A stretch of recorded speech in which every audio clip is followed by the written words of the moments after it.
Hey everyone, it's Braden here, Braden Chase. Nice to see you today.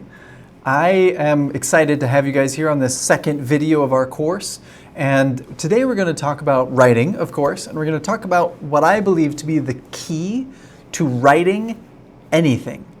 Okay, so if you are a person who has ever tried to write an essay or a story or an email or anything, you've probably been like, okay, what do I write? Have you ever had that? It's happened to me a lot, right? You sit down, you open up your Microsoft Word or your Google Doc or whatever, and you sit down and you go, now what? Now what do I say? What do I write? Okay? And for me, what I believe the key to that, to break through that and to solve that, is emotion and to feel something, specifically to actually want to say something. Okay? And one of the reasons why it's so hard to sit down and write the email or to write the essay or write the report or the paper or whatever is because we don't actually want to write the email or the essay or the paper. Am I right? Does that sound right to you? We don't want to.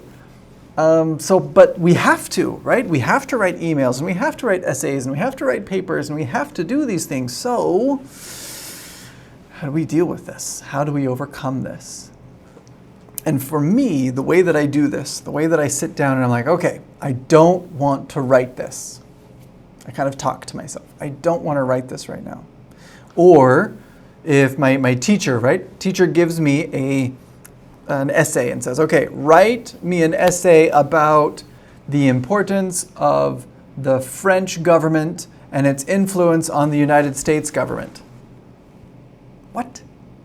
I don't want to write about that. Why? I haven't written an essay like that for like 20 years. Why would I start now? I don't want to. But I go, okay, but I have to. So what could I think about in this huge topic of French government, US government? How could is there something in there that might be kind of interesting, kind of fun, kind of frustrating, makes me angry, makes me want to help or teach or talk about it in some way? Is there anything there? And I would sit and I would think. And often I go, no,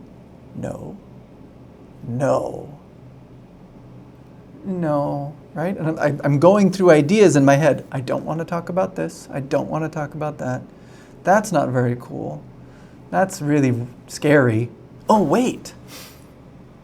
Emotion. I go, wait. There's that one story about Benjamin Franklin, and he was an ambassador between the United States government and the French government for a while back about 200 years ago. Maybe I could talk about that because Benjamin Franklin is cool, I think. I think Benjamin Franklin's cool. Maybe I could do that. But I've engaged my heart and my feelings inside of the activity. And now, all of a sudden, because I have found something interesting to me and to my own heart, now I can start writing. Let's go. Benjamin Franklin is so cool. He does all these cool things. He worked at the embassy in Paris, and he did this, and he traveled back and forth, and he helped do these different things. And suddenly, I'm writing too much. Whereas before, I don't know. I don't want to write anything. I don't know what to do. But because I found something that I care about, something that I wanted to say, or that I wanted to learn or study, whatever, there was emotion, there was a feeling there. Now it's okay. Now I'm in. Now let's do it. Okay? Now we can do that for anything. That was just an example I actually made up right now. But we can do it for anything. If you're on a test, you're on the TOEFL test, one of the hardest tests in the world. You sit down and they give you this thing and you're like, I don't know. I don't like this stuff. It's on biology or it's on chemistry or it's on geology or physics or writing patterns or politics or food or, I don't know, photography, whatever, right? It's about something and you're like, I don't know. I don't like this. This isn't interesting. How do I write about this? Stop. and think, okay, I don't want to write about this. Like, be honest with yourself. You don't. And go, okay, is there something inside of this, a smaller piece, that I could write about, that does work, that is kind of interesting? And often I'll sit there and I'll go, okay, 2, 3, no.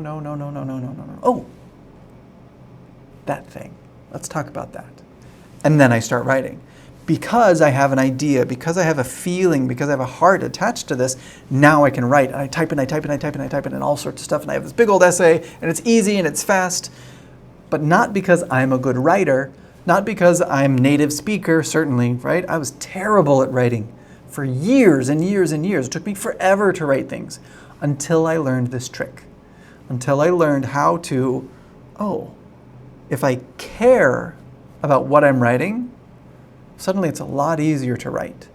It's a lot easier to think of those ideas because I'm emotionally connected with the topic, okay? So for example, this is one more example about, let's say your teacher, not me, but your teacher, someone else, gives you an essay on a test or something and says, talk about a movie you just watched. Write an essay about a movie you watched recently. Ugh. Okay, right? You have to do it. It's a test, right? You don't have a choice. You have to do it. So what are you going to do? Well, I just watched The Incredibles 2. The Incredibles 2 is a nice movie that does these cool different things. At first, this thing happens. And second, this thing happens. And third, this thing happens. What's the problem with that kind of an essay? One, I have no emotional connection. I don't care. I'm frustrated. This is so dumb. I don't want to do it. Two, I'm not actually writing an essay. What I'm doing is telling a story, which telling stories is great. I love telling stories. But if your assignment from your teacher, if the test is on writing an essay, and then instead you write a story, you're going to get a bad grade because you're supposed to do this, but you did that. Okay, so we have to separate those things. So writing an essay, well, okay, I just watched Incredibles 2. I don't really want to talk about it that much, but was there a cool part in the movie that I liked? Or maybe, what was the moral of the story? Or was there maybe a character that I liked a lot or didn't like? Was there a character I didn't like? You know, there was this character in the show, and I'm making this up right now, right? This is not planned. There's a character in the show who does like acid reflux, like he throws up fire or lava or something like that. And it's kind of funny and kind of weird. And I remember thinking that when I saw that, where did that come from? Whose idea was that? Acid reflux man. Maybe, notice how I'm emotionally connected now. I'm curious in my mind. I wonder why someone would do that. I wonder why someone would put that particular person in there. So what if I wrote an essay about reasons why characters are included in stories, and then I can use that character, maybe another character, do a comparison in my essay about these two, this guy, this acid reflux vomit guy, and somebody else in a story, maybe one of the heroes. Say, hey, look, here's the acid reflux guy, and here's one of the normal people, and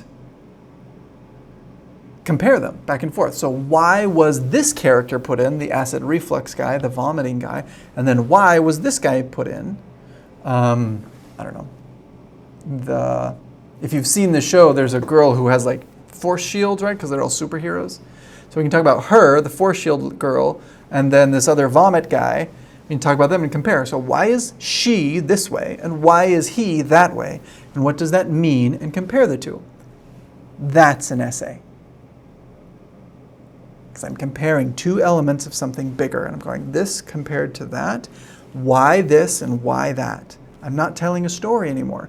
I might say, oh, this happened first and that happened second, a single sentence inside of this giant essay. But it's just these little bits. I'm not just going to tell the story over again. That kind of an essay would get a good grade. Does that make sense? So first, I told myself, I don't want to write this essay. Sometimes I do, but essays are really just not fun. And I'm really honest about that. Essays are not fun to write, but they're very important inside of our educational system in the United States for helping express thoughts in a logical way. So you will always write essays. As long as you are in university, college, school, at any point, you will be writing essays forever, okay? So it's something you just have to get good at. You can't avoid them. They will be there forever. And no one wants to do it. You don't want to do it. I don't want to do it. But we still need to learn how to do it so that we can advance in our schooling and in our grades. This is how we pass tests, right? We get a prompt, we get an essay topic, and we go, ugh, why this? Okay, let me think. Is there something inside of here that I do care about? Is there something here that's interesting to me, my heart, my feelings, my emotions? And usually the answer is no, there isn't. But what if this way? No. What if this way? Okay, maybe. This would work out really well. Okay, here we go. And then you can move. But it's that emotional connection that makes it all work. Okay? So that's kind of the message for today. That's the lesson for today, is to purposefully search for that emotional connection. If you are trying to always just smother, no emotion, I don't feel anything, you're going to be very sad, and writing will always be hard for you. Because part of why we write essays and why we write at all is to share information and share opinions. And we have to feel those things in order to share them. Okay, everybody, I hope that was helpful for you. If it was, post in the comments or whatever, right? Thank you very much. I love to see those things. And I will talk to you guys tomorrow. Thanks.